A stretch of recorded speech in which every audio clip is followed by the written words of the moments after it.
Hello, LPTV viewers. My name is Chase Oliver. I'm the chair of Libertarian Party of Atlanta, and I'll be hosting this forum tonight, where we'll be discussing, speaking with our newly elected LNC Chair, Joe Bishop-Henchman.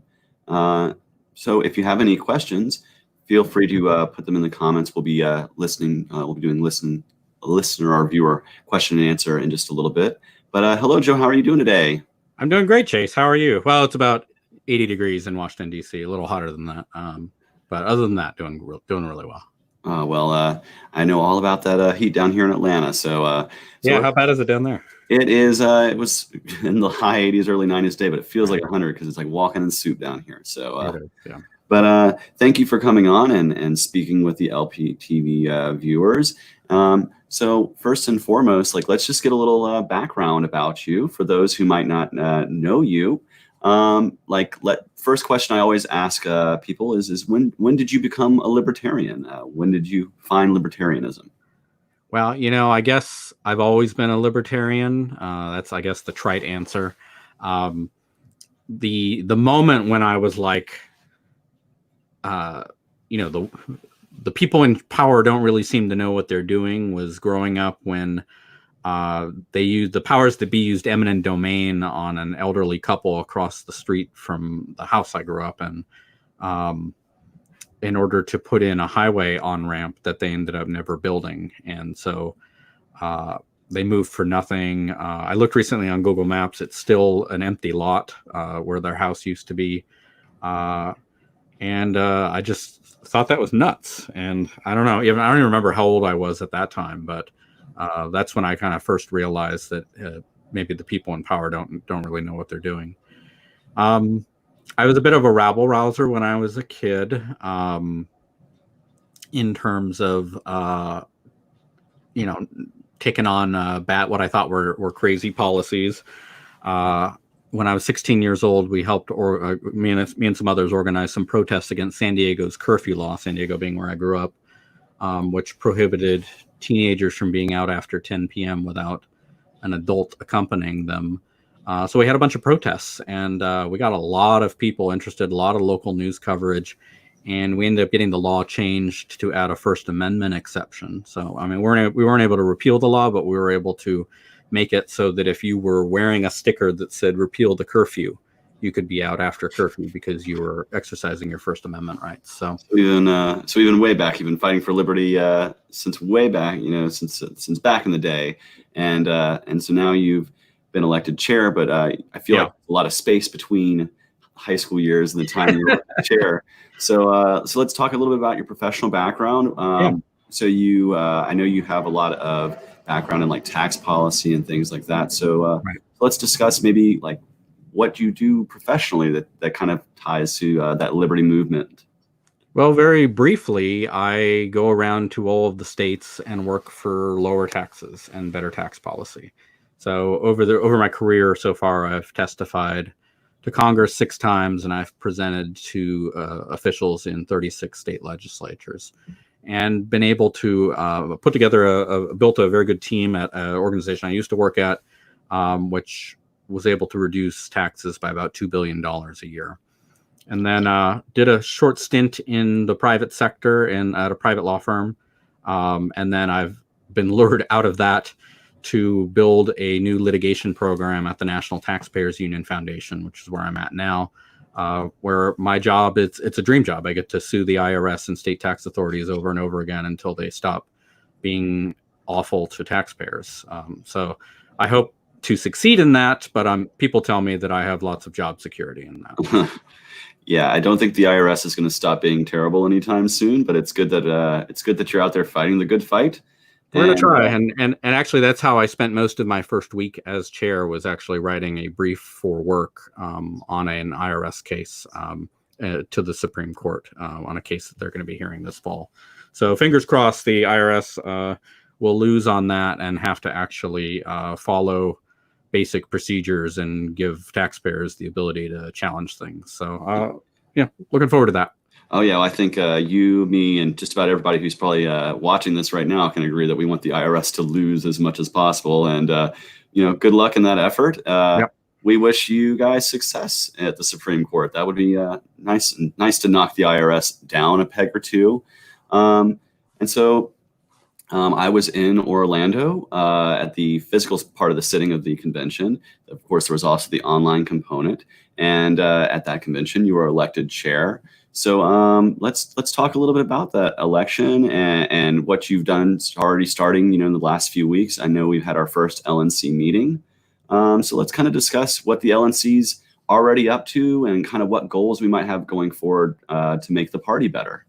Yeah, so I'm 11 days on the job. I was elected on July 11th and then took office July 12th. So didn't have a lot of time to switch from campaign mode to getting everything started. But it's been like drinking from a fire hose. First, we had to get election results out because obviously I wasn't the only one elected at the Orlando convention. We also elected a vice chair and a secretary and a treasurer and at-large members, and we didn't quite finish all of that counting by the time the gavel came down in Orlando. So we had to finish that tabulation and auditing and do those announcements. The other main thing I've been working on in the last couple of days has been getting up to speed on our ballot access efforts. So we're automatically, or not automatically, but we've worked really hard to be on the ballot in 36 states so far, and we're working in the other 14 states right now. And a lot of those deadlines are coming up, and so I've been connecting with both our National Ballot Access Committee and the individuals in the states that are working on these ballot access efforts to make sure that every American will have a third choice on their ballot this year. It's not just going to be Biden and Trump on ballots, but Joe Jorgensen and Spike Cohen will be on those ballots too.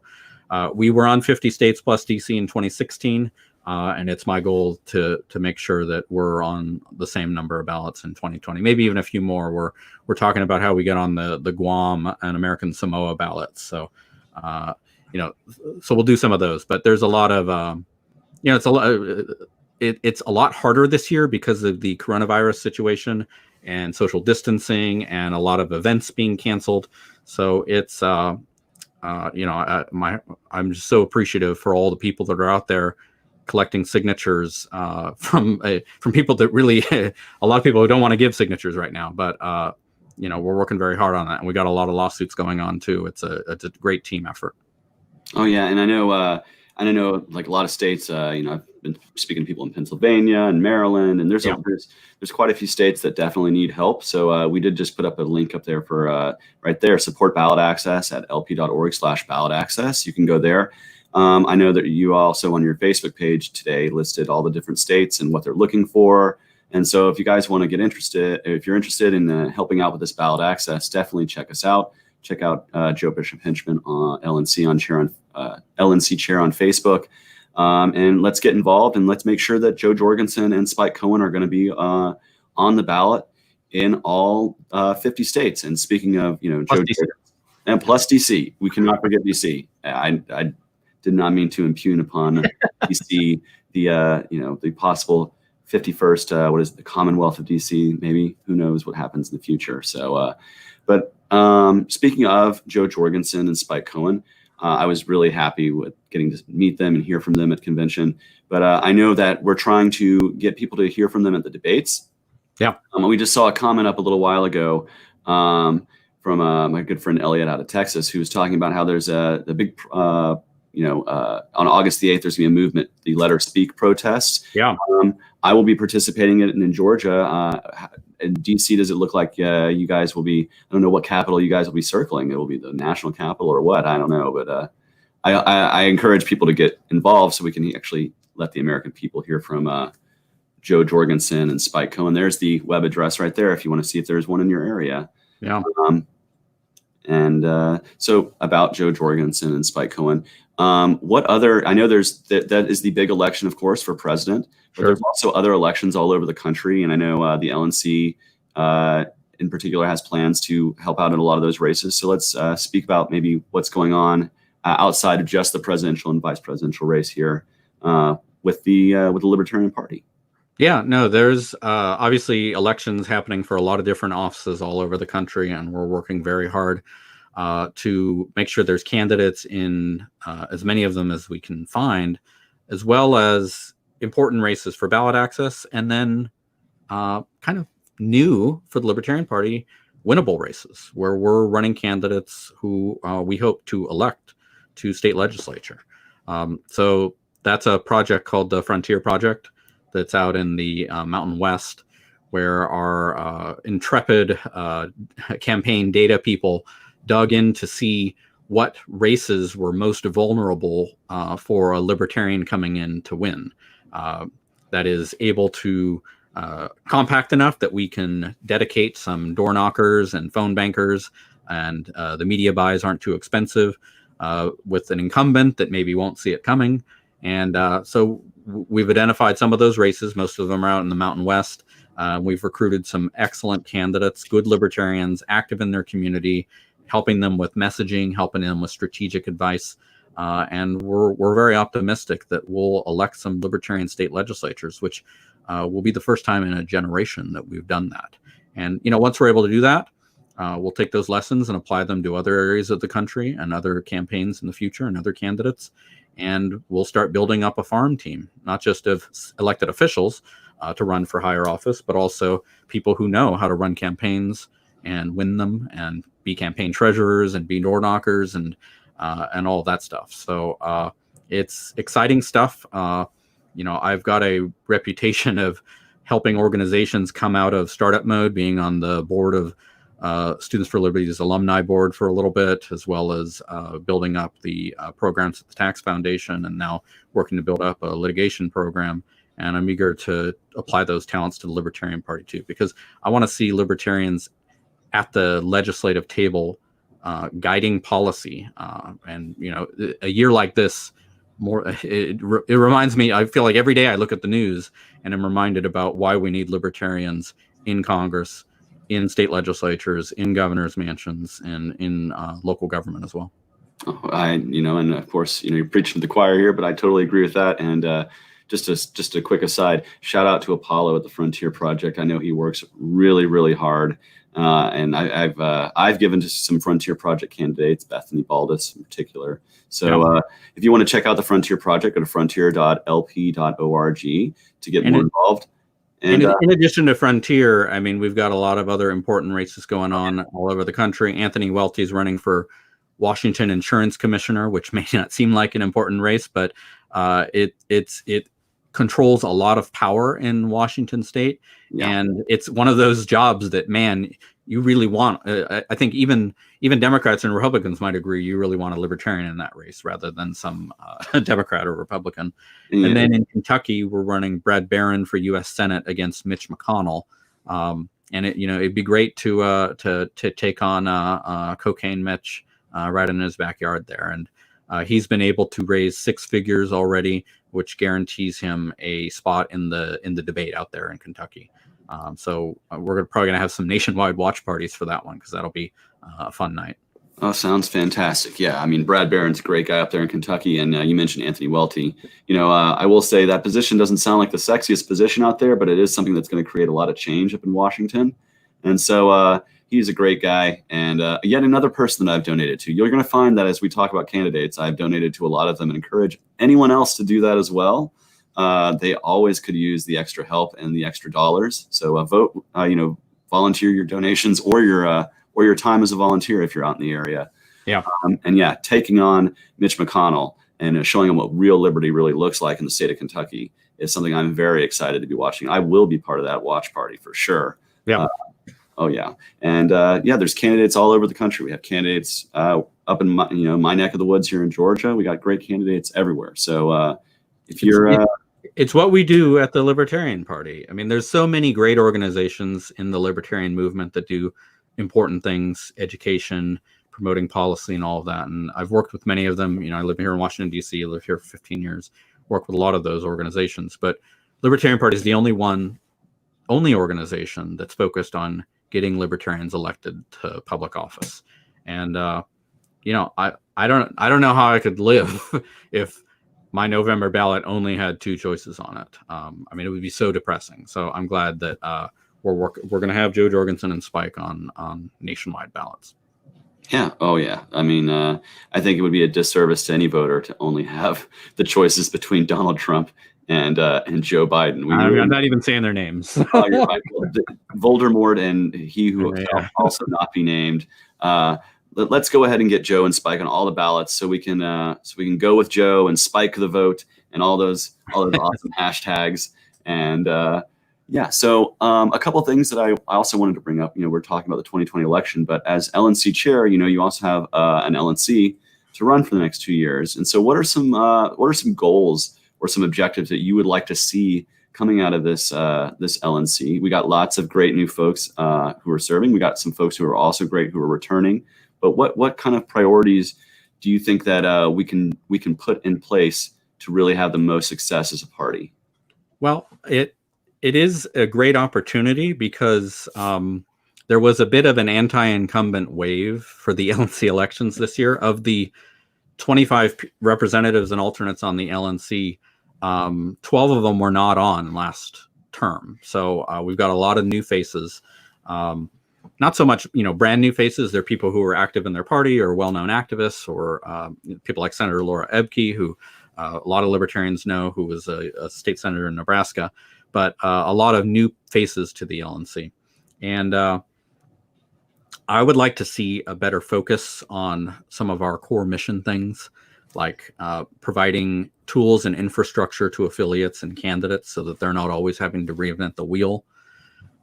Setting a good example for libertarians for a culture of teamwork and growth and working together. National Party hasn't always excelled at that, and I'd like to see if we can do better at that, as well as making sure that we're keeping the lights on, we're fundraising, we're branding the Libertarian Party well. It's a lot of tasks. The punch list, I'm a to-do list person, so I've been adding items as the days have gone on, and it's over 100 things here. But I'm excited for the challenge, and it's a great LNC that has been elected. There's a lot of great people who I think share the vision of building up the party to be one that's capable of winning elections and changing public policy for the better. I don't think you're going to hear a lot of, well, we can't do that because we've never done it this way from this LNC, which we kind of do have to throw out the playbook a little bit because we're 49 years old and still in startup mode in a lot of ways. Awesome. Well, I do know that a lot of these new LNC members were actually on LPTV in the last week. So if you guys are interested in maybe meeting and learning a little bit more about some of our new LNC members, you can always go back through the LPTV archives there and check them out. I'm happy to see a lot of them get elected. I know a lot of them have a great relationship with a lot of them. So I look forward to seeing all the great work that you guys are going to do as the LNC. And so switching gears here a little bit, we do have a lot of good questions from folks who are viewing this. Great. So let's go ahead and start with some of these questions. The first one up here is from Kara Savobodo. I'm terrible. I'm so sorry. I'm terrible with names. But their question is, how do we welcome newcomers to the party best? By being welcoming, which we're not always the best at. Somebody showed me a picture of something a few days ago of somebody like posting on social media asking for more information about libertarians and then kind of getting a lot of negative information, so to speak. We have a bit of a branding problem. We've let our opponents define us in a lot of ways, and that's unfortunate. So a lot of it's just highlighting the positive message about where we want the country to go and what we're in this for. And Joe Jorgensen does a great job of that. Spike Cohen does a great job of that. So the more we can get them talking, I think the more we're going to get people coming and joining and feeling welcome. And then it's incumbent on all of us as Libertarian Party members to be welcoming and understanding that not everybody that joins is going to be a 100% down the line on every issue libertarian at the first from the first day. Now, it's important that people be libertarians when they join, but being off-putting and angry and all of that, that doesn't really do anybody any good. So I'm going to do my best as chair to set a good example for that, and talk and highlight the positive aspects of what we're trying to do, and focus on activity and goals and impact. You're not going to see me spending a lot of time arguing in Facebook comments or on Twitter. We got work to do. Yeah, well, I totally like that. I totally like that attitude. If you met me out in Orlando, anybody who's out there, you know that I'm all about extending a hand of friendship and being welcoming to people. And I agree with that strategy 100%. I know Spike Cohen agrees with that strategy 100% because he was not born. You're not born. A lot of people are not born libertarian, so they have to come here from somewhere, and it's our job to welcome them into the family and to try to soften the edges as they go along. You're not going to be 100% libertarian when you first get into this party. I know I wasn't when I was a disaffected Democrat coming in. So yeah, I mean, we all have these stories, and in fact, I did a whole round of questions asking people earlier this week of how you became a libertarian, because a lot of that information is instructive. A lot of people came in through the Gary Johnson campaign, or through the Ron Paul campaign, or through the platform, or the Nolan chart, or outreach, or and it's really interesting seeing all the different ways that people have been brought in. And we sometimes forget, we sometimes give off this impression of negativity, or, not willing to work together and all of that. And we have to be careful about that. But I do have to relate that, that's not who libertarians are. I've had the privilege of traveling to 30 different libertarian state conventions over the last 2 years, and I've heard a lot of stories about libertarians stepping up whenever anyone, somebody is in the hospital and isn't earning income, and fellow libertarians step up to help them.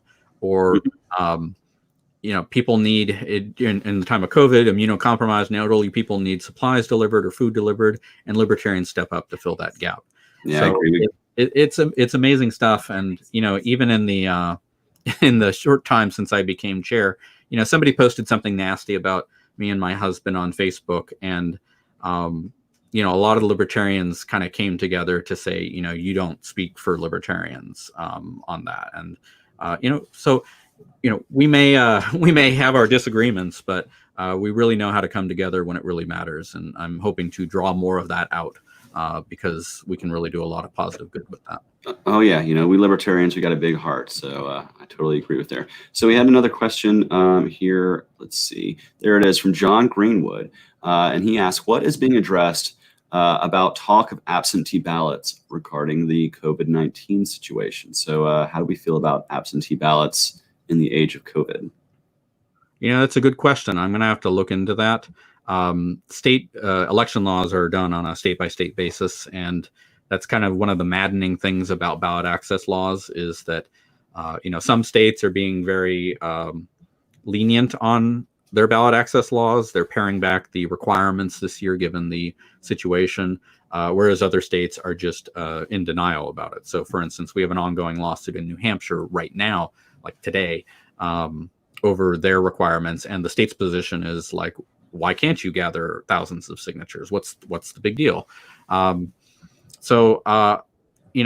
know here in DC, the plan is from the DC Board of Elections is they're going to be sending an absentee ballot to every registered voter.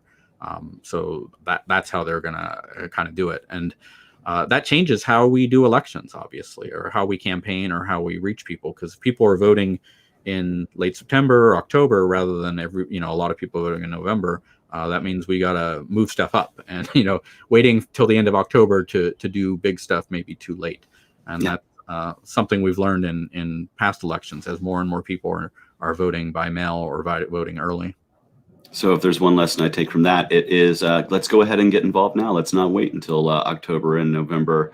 Let's go ahead and get involved now. So and we need as much help as we can get. All the volunteers we can get to help with some of these tasks too. All right. So here's a question from Carmen Prater, and they're saying they're asking, how are you going to get Joe on the debate stage? Have you considered hosting one and inviting other party candidates? We haven't considered that, but I'll raise that with the campaign and with staff and see what they think of the idea. I know in past years there have been kind of the third party debates between the Libertarian and the Green and maybe some other people. Obviously, I'd like to see, and I think every Libertarian would like to see, Joe on the main stage with Trump and with Biden. That's where she belongs. It's where if it was up to me, every candidate who was on enough ballots to get a majority in the Electoral College should be on that main stage. Fortunately, it's not up to me. It's up to the Commission on Presidential Debates.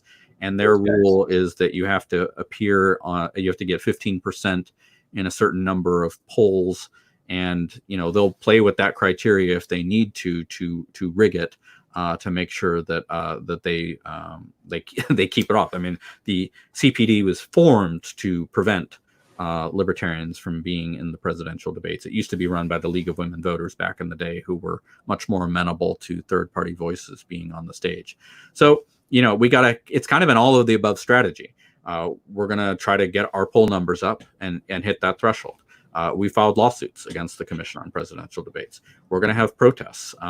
We're going to do everything we can, and we're going to get op-eds, and we're going to have the nationwide event on August 3rd, on August 8th, and so everything we can do. And if you've got good ideas, we're willing to hear them, because obviously it would be a game changer if we get Jo Jorgensen there laying out her vision for where she wants to lead the country, compared to the duopoly choices that everyone seems really tired of. Well, I do encourage people to get out to the Let Her Speak protest on August the 8th. But another way you can help, and this is something I encourage people as the chair of LP Atlanta. If you want to help get Joe and Spike on that debate stage, talk to non-libertarians about Jo Jorgensen and Spike Cohen. Don't be afraid when you're having that political water cooler conversation at the office virtually through Zoom to be talking to folks about Jo Jorgensen and Spike Cohen. Share some of the ads. They've had some amazing ads come out. And volunteer for the campaign. I know they're looking for people all the time. They're looking for good people to help them out as they are going to be traveling across the country and doing that stuff. So I encourage, if you want to help Joe get in that debate, it might take us working a little harder, because the mainstream media does not like to tell the whole story, and they don't really like to focus on liberty so much. So it's kind of up to us to break through the static. So let's see. Do we have another question queued up? Or I can continue just talking about ways we can keep fighting to get Jo Jorgensen and Spike Cohen on the ballot.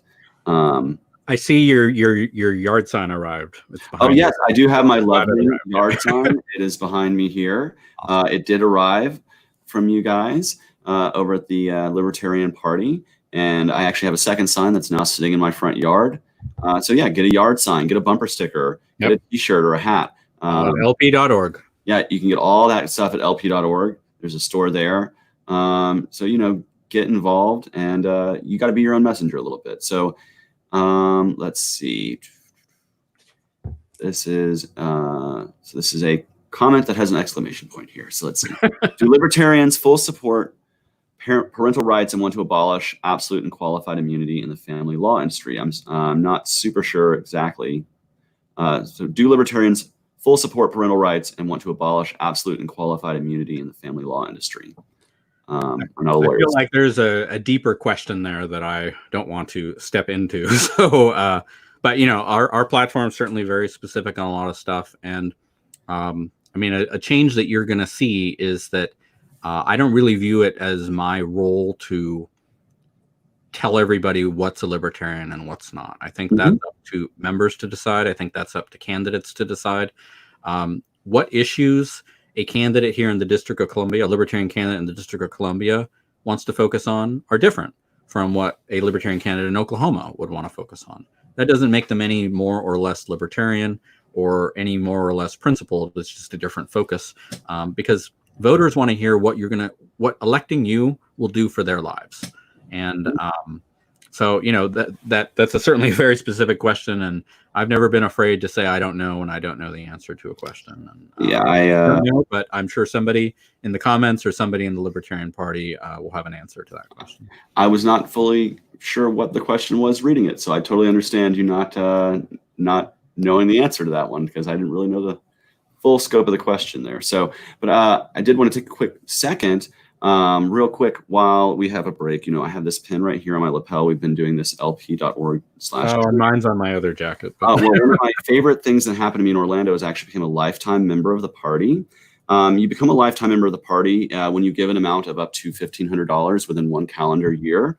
You can create a payment plan for that, or you can give it all at once. and you get this nifty pin here. I happen to get my pin pinned on me by Spike Cohen, and I got to pin Spike Cohen's lifetime pin onto his lapel. So we're going steady, I guess. And but yeah, it was a great time out in Orlando, getting to meet a lot of other lifetime members, and it's kind of the it makes you feel, you feel like you're contributing quite a bit. $1,500. It is definitely it's definitely something that is going to be used for good in the party.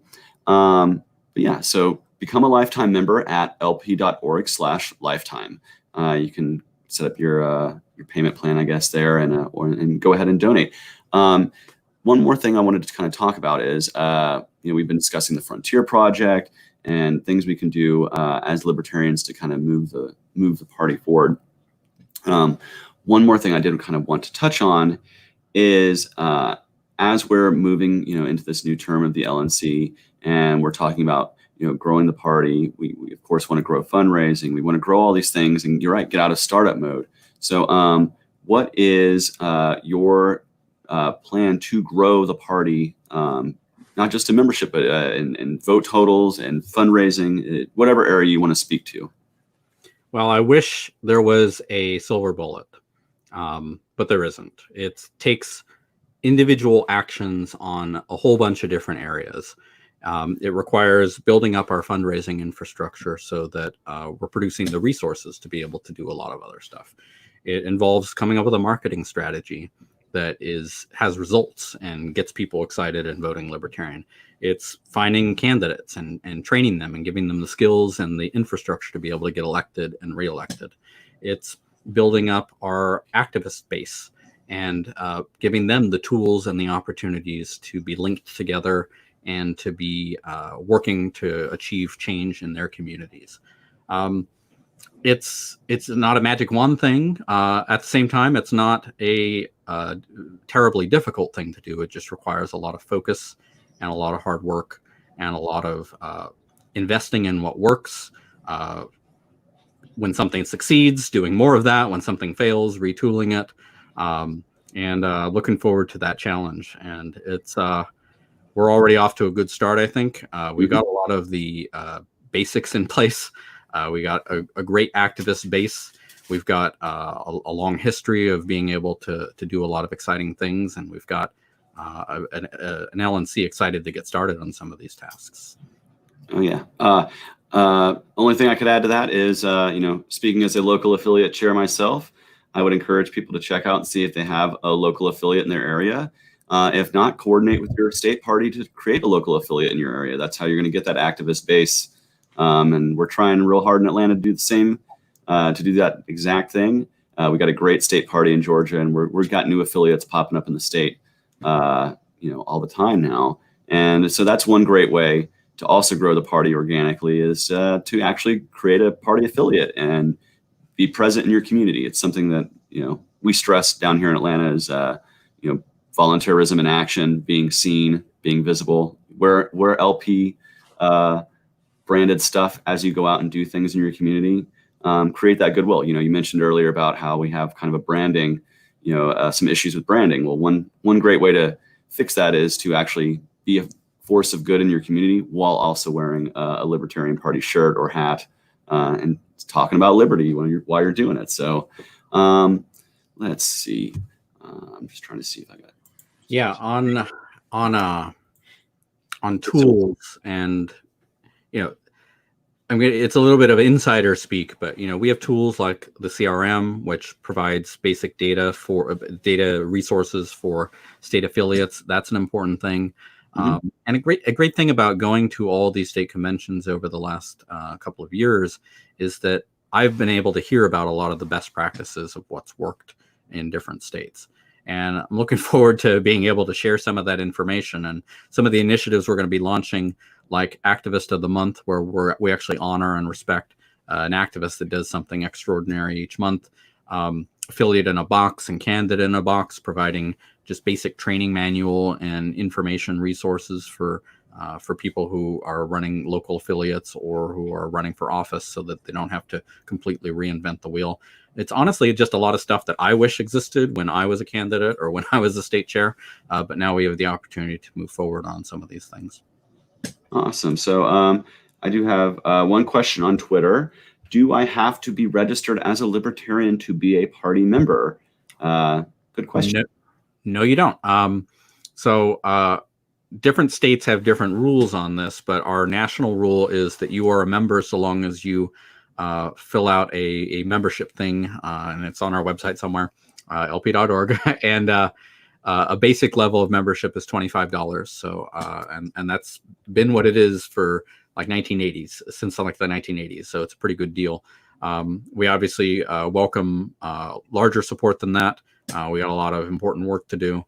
But you don't need to be a registered libertarian to join, although I strongly urge you to register as libertarian if you can in your state.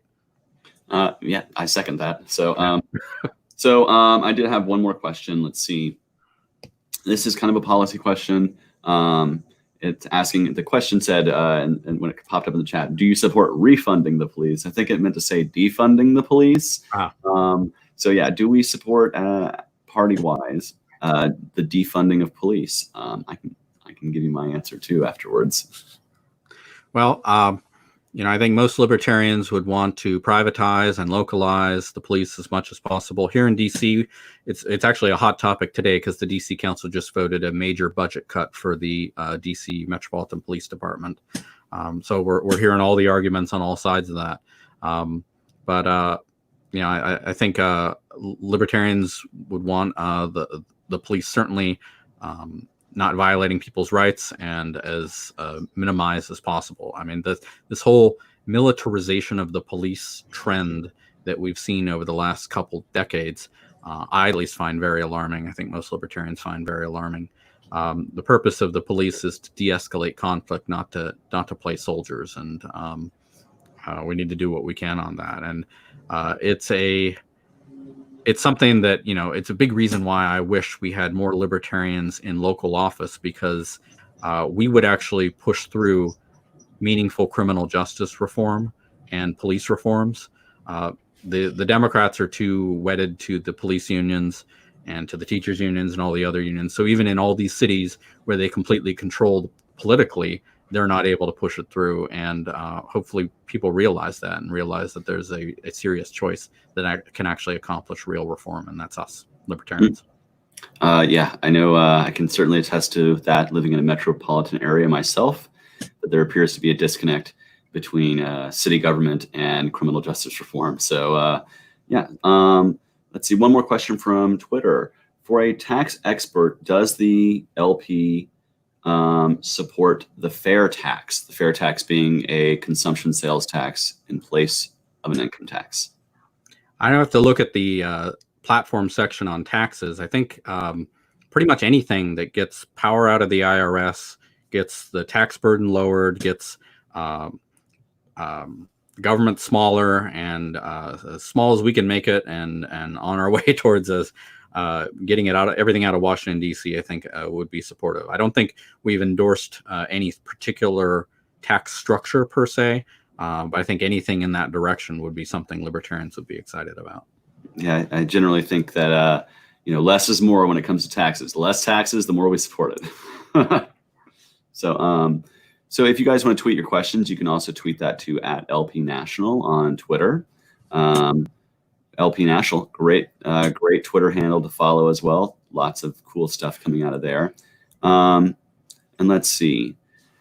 I'm trying to find one more question here. Popping through the comments. Do we believe private prisons have been working well so far? See, I'm going to say I don't really know the answer to that question. Let's see. I think we got a lot of people in prison in this country. Mm-hmm. I think more. I think I saw somewhere more per capita than pretty much every other country on earth. And there's a Twitter account which I follow, a crime a day, and every day they tweet one federal crime, and it will take them like decades and decades and decades to tweet all the crimes that are on the federal books. And I mean, when you have that many crimes, everybody's a criminal. Anybody can be arrested at any time for anything. And we kind of leave it up to prosecutorial discretion to decide what's being enforced and what's not. And that's why we have all these people in prison. So, it'd be nice to reverse that. And I don't know whether they should be private prisons or what kind they should be like. There's probably a lot of good people who are experts on that topic, but we probably have too many people in prison. Oh yeah, I can say that there's a lot of folks. Certainly, all the nonviolent drug offenders. Yeah, there's a lot of victimless criminals in prison right now who could probably stand to be out of it, whether it's a private prison or a public prison. Point is, we need less prisons. So I did want to just maybe ask a couple final questions here as we're kind of ending things.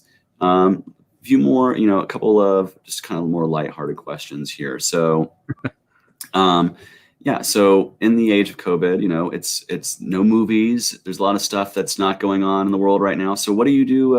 What do you do to keep yourself sane in this time when there's nothing going on? What do you do to help keep yourself busy other than working all the time? Oh, I wish there was nothing going on. No, I'm a workaholic.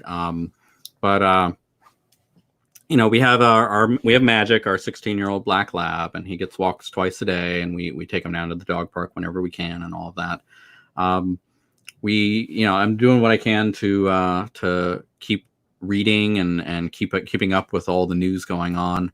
Part of my job is keeping track of what Congress is doing and what crazy stuff they're coming up with.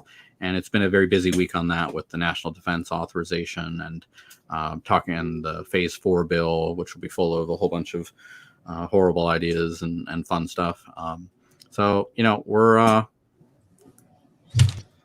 a reader more than anything else, I'd say. I do that. I mean, you're in my library right now, so I see quite a few all over the place. Yeah. Well, I will say, if you're having to pay attention to what Congress is doing and all that craziness going on there, I mean, that makes Tiger King look quite sane by comparison. So you're probably seeing the more crazy things going on than those of us who have been binging Netflix over the last few weeks. So you live out in DC. Yeah. I got to meet both you and your lovely husband. You guys are great. I've not been out to DC. I got to meet you actually for the first time when you came to the Georgia convention. Yep. So, well, we're going to have you up, and then, Ethan loves visitors, and we've got a spare bedroom and everything. And we got a big overgrown garden that now has an identical Jorgensen lawn sign in it and all that. So. Yeah, I did. I'm not going to lie. I definitely have observed the beautiful garden that you guys have out in front of your house. And I'm totally a fan of Magic as well. Magic, I believe, is he not an animal affiliate member of the party? Something like that. He is auxiliary member number 1. We set that up. Oh, yeah. Look at that garden. We set that up. The LNC voted to do that because we had people wanting to get their pets membership, and we were telling them no, you can't be a pet can't be a member, which is fine. But so instead of, because we have to change the bylaws and all that, instead of doing that, we just created a new category so people can get their pet membership cards. And I mean, you'd be amazed how much money that has brought in. People really want their pets to be party members too. And right as we passed it, I went up and gave my money to our staff there. So that's how Magic became the first one. But you definitely have to come up, Chase, and I'll give you the nighttime monument tour. Like anybody else, we in DC, we don't go visit the monuments unless somebody comes and visits, and so we're happy to do that. Sounds wonderful. And I got 3 cats. One of them, I think they're all libertarians, so we might be throwing some auxiliary memberships your way. So if you want to have your kid or your pet become a member of the Libertarian Party, go to lp.org/auxiliary membership. All dogs, I see the dog there with the taxationist theft scarf, so that our pets can be great messengers as well. But I just wanted to say, as we're kind of wrapping up here, thank you very much for coming on and speaking with us today. And I know for a fact one of the things you said in your acceptance speech when you got elected chair is you want to increase the bridge building and the communication between the LNC and the Libertarian Party. So this is a great way to do that. And just thank you for coming on. Yeah, if I could speak to that, I think that's really important. When I was elected to be an at-large member of the LNC, the LNC is 17 people plus alternates, and I was an at-large member, so I represented the whole country. I set up my little Facebook group, and I thought it was very important that I list, why I'm voting on things and what's going on in the national committee. And I was inspired by that by Justin Amash, who was not yet a Libertarian congressman as he is now, but because he does the same thing where he explains what's going on the Hill and why he's voting a certain way, and I certainly appreciate that, and so that's what I've tried to do, and I try to keep it very factual and to the point, and what's going on, and I'm going to try to keep doing that as LNC chair. So, we had our first meeting of the LNC this past Sunday, and we did a number of substantive actions. Most of them were unanimous, which is very good. We're doing a little bit more on open meetings, so we're not doing as much. We're not going to be doing as much in secret meetings as we were before. Oh, sorry. There we go. We appointed an assistant treasurer, so if anything horrible ever happens to our treasurer, we're ready for that. And we started filling some committees, and I actually got to cast my first tie-breaking vote. I didn't think the first perfunctory meeting would be where that happened, but but all in all, we had a very good discussion, and I've summarized kind of what we did at that first meeting, and I'm going to keep doing that. And there's nothing I love more than championing good ideas across the finish line, wherever they come from. In the teams that I've built over my career, I've loved surrounding myself with smart people who aren't afraid to disagree with me. And that's really easy to do in the Libertarian Party. There's a lot of smart people who aren't afraid to disagree with each other. So I'm looking forward to hearing about all of these crazy ideas, because we got plenty of those, and the only thing we're wanting for is resources and implementation and getting them done. And that's what I've got a long experience being able to do. So I'm looking forward to it. Excellent. Well, I look forward to seeing a lot of work from the LNC, and it all sounds great. And I hope we get a lot of those great ideas across the finish line. And I know you and a lot of other folks in the LNC are going to get that stuff done. So, so as we're finishing up here, I just wanted to say thank you guys for watching. Thank you, Joe, for joining us tonight. And if you guys want to continue to check out the LPTV as it streams, you can always follow LPTV, and just keep a lookout for future LPTV broadcasts. So I guess this is good night for me, Joe, and good night to all of you who are viewing. Peace, love, and liberty to everyone. Well, thank you, Chase. Thank you for the staff for putting this together. Thank you, everybody who's taken part, and of course to everybody working hard with their time and with their free time, their money, and their hard work to make our world set free in our lifetime. It's what we want to do, and I want to make that more than a slogan. I want to actually get us turned around and in the direction where that's insight and a reality. So thank you for everything, and LP.org. We need all the help we can get. Thank you. All right.